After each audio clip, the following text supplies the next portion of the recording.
Selamat sore. Di depan saya ada Oppo A5X dan saya akan membahas unboxing serta melihat sekilas perangkat ini beserta spesifikasinya.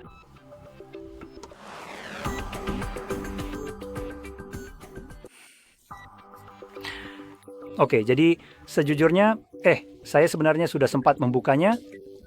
Ada sesuatu yang terjadi saat merekam dan kameranya tiba-tiba macet, jadi saya lakukan ini untuk kedua kalinya. Jadi mohon maklum, karena ini bukan benar-benar unboxing yang murni. Tapi mari kita lihat kotaknya. Kalau saya bisa membukanya, nah seperti itu. Jelas kita punya ponselnya dan kabel kita seperti ini. Jadi ponsel ada di bawah sini, di dalam kertas ini, dan di dalam sini ada kabel charger dan dokumen-dokumennya, dan itu saja. Jadi setelah itu semua selesai, dengan ponselnya, nah seperti ini. Mari kita masuk ke spesifikasinya dan mulai dari layar. Yang pertama akan kita lihat, kita punya layar 6,6 inci dengan resolusi 720x 9600 pixel, layar LCD IPS, berjalan pada refresh rate 120 Hz dengan kecerahan 1000 nits, rasio layar ke bodi 85% dan 264 pixel per inci. Sekarang kalau bicara soal perangkat ini adalah ponsel kelas budget dengan harga sekitar $100. Layarnya di sini sebenarnya cukup bagus karena sudah menggunakan display 120 Hz. Itu sudah merupakan hal yang cukup menarik dan sebenarnya masih ada lagi yang membuat harga ini terasa sepadan, yaitu jika kita lanjut ke bagian internal, yaitu baterainya. Baterainya berkapasitas 6.000 mAh yang bisa diisi daya dengan kecepatan 45 Watt. Sebagai perbandingan, Samsung Galaxy S25 Ultra, perangkat yang lebih besar, harganya 10 kali lipat lebih mahal, hanya dibekali baterai 5.000 mAh dan juga pengisian daya 45 Watt. Sekarang flagship biasanya berarti perangkat tersebut memiliki spesifikasi terbaik yang ada di pasaran. Jadi bagaimana mungkin ponsel ini bisa melampaui ponsel flagship S25 Ultra jika seharusnya itu yang terbaik? Hanya sekadar mengingatkan saja, mungkin Samsung perlu memikirkannya. Sekarang, saat kita membahas bagian internal, di sini kita punya prosesor Dimensity 6 Trichon dan RAM 4 GB. Pilihan RAM ini adalah satu-satunya, begitu juga dengan penyimpanan internal yang hanya 128 GB.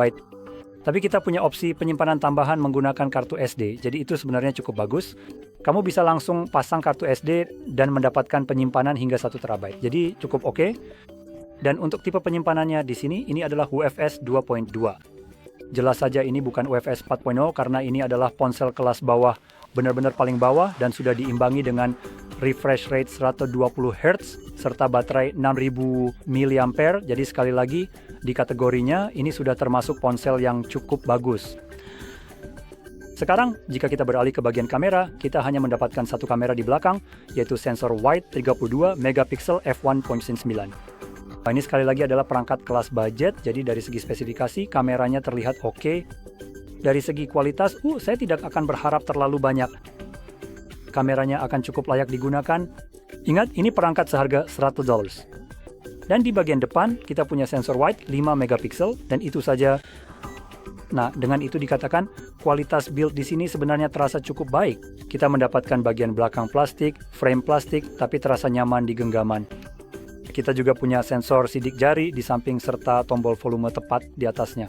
Di bagian atas benar-benar tidak ada apa-apa, dan di sisi kiri kita mendapatkan tray SIM SD, serta di bagian bawah ada sesuatu yang sering dilupakan, yaitu jack headphone, port pengisian daya Type-C, dan grill speaker. Dan itulah semua yang ada pada perangkat ini. Sekarang saya biasanya tidak merekomendasikan perangkat budget, karena menurut saya meskipun harganya sudah sangat murah, tetap saja terasa terlalu mahal untuk apa yang didapatkan. Dan saya mendasarkan itu pada fakta bahwa ketika Anda bisa mengeluarkan, misalnya, katakanlah 40% lebih banyak dari yang sudah Anda keluarkan untuk perangkat ini, dan mendapatkan perangkat yang 300% lebih baik, saya tidak melihat alasan untuk memilih perangkat-perangkat seperti ini. Itu hanya pendekatan saya saja. Dan biasanya juga perangkat-perangkat seperti ini tidak menawarkan apapun yang benar-benar layak untuk waktu, uang, atau bahkan minat Anda. Namun perangkat ini tidak hanya memiliki refresh rate 120 Hz, tetapi juga memiliki baterai 6000 mAh yang dapat diisi daya dengan kecepatan yang cukup masuk akal, yaitu 45 Watt. Jadi kedua hal ini menurut saya akan menjadi faktor penjualan yang cukup menarik. Tapi jika Anda memang ingin mengeluarkan lebih banyak uang dan mencari sesuatu yang 300% lebih baik, saya akan merekomendasikan untuk melihat CMF Phone 2 Pro. Saya udah memperhatikan ponsel ini hampir selama 2 Pro sejak pertama kali keluar yang baru beberapa bulan lalu, tapi ini adalah perangkat seharga sekitar $200 yang pada dasarnya dalam segala hal merupakan versi yang dipangkas dari apa yang bisa dianggap sebagai ponsel flagship. Sekarang ponsel ini tidak akan memiliki prosesor flagship. Ponsel ini Milan nggak hadir dengan Snapdragon 8 Elite atau semacamnya. Ponsel ini hadir dengan Dimensity, saya percaya 7300 Ultra, jadi ini adalah prosesor kelas menengah ke atas. Tapi jelas yang ditawarkan ponsel ini adalah paket yang cukup layak dengan kamera yang bagus, prosesor yang sangat baik, RAM yang bagus, penyimpanan yang baik, baterai yang bagus, kecepatan pengisian daya yang baik, dan juga jika kamu tertarik, ada juga keunikan dalam hal ekspandabilitas karena kamu bisa menambahkan aksesori di bagian belakang. Ponsel ini memang dirancang untuk itu.